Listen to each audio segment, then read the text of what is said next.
Ladies and gentlemen, boys and girls, give it up for the mighty Shades of Blue!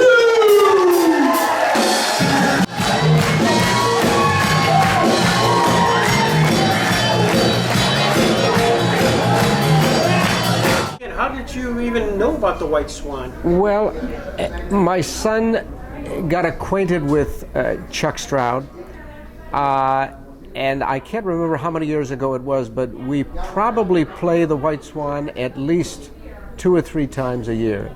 I was very friendly with another young man that I went to high school with, and it just so happens that when we were 15 years old, he called a Motown recording company, which was in Detroit, and made an appointment for an audition. And after school, there were 4 of us. We all went down, we auditioned, and they really enjoyed what they heard.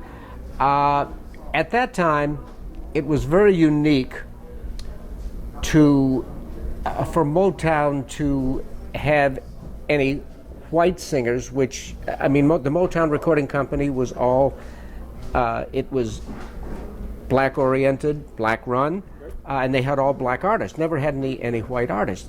So we were the very first white artist that they recorded. And what we had going for us back then, which was very unique, is that although we were white, we had a black sound.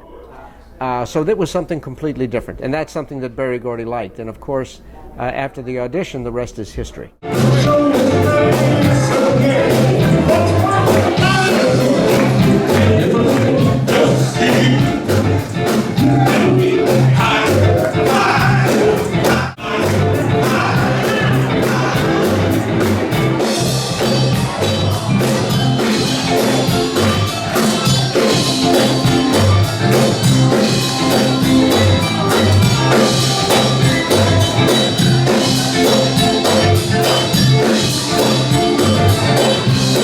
Inspired by a lot of the rhythm and blues artists, you know, from the 50s and the 60s. And then we, you know, after listening to them, we tried to copy them or mimic them, you know, and we just developed a liking for that kind of music.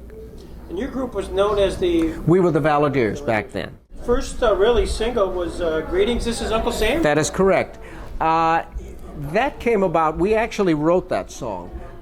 In the early 1960s, John F. Kennedy was in office, and the Vietnam conflict was just really starting to build up, and there was a lot of young men being drafted back then. So we said, this is a great concept. We'll just write a song and record it about all the young men that are being inducted into the military. And from that, we just, you know, happened to create, you know, a real good, timely song. Was it in line with JFK's Ask Not What Your Country Can Do For You, but what you can do for your country? Absolutely. Absolutely. And as a matter of fact, the odd thing is that I myself was inducted on December the 7th, which is Pearl Harbor Day, 1964. The Shades of Blue had the opportunity to open for the Beatles at Shea Stadium in 1966.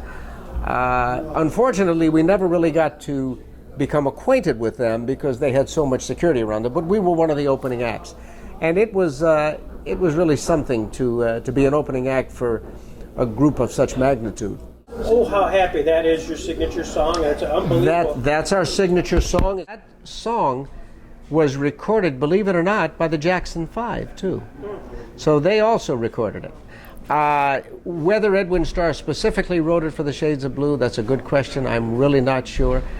But I'm thankful that we had the opportunity to record it and perform it. That's the same Edwin Starr that did War? Absolutely. I had lyrics for girls. It's a long time till I can count. I have all you got. You have extraordinary.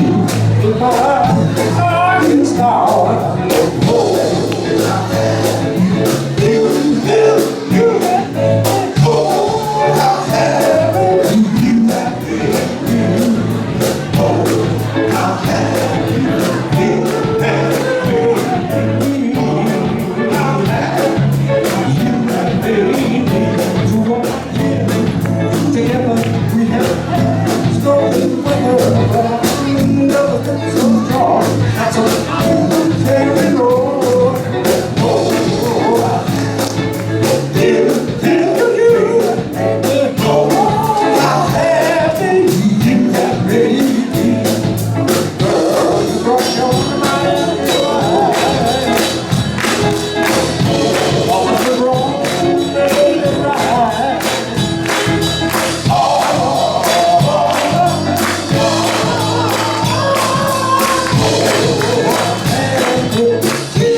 Stuart, thank you for taking time. The pleasure is entirely mine. I'm glad that we could give you the time to do this for Chuck. It's been a pleasure.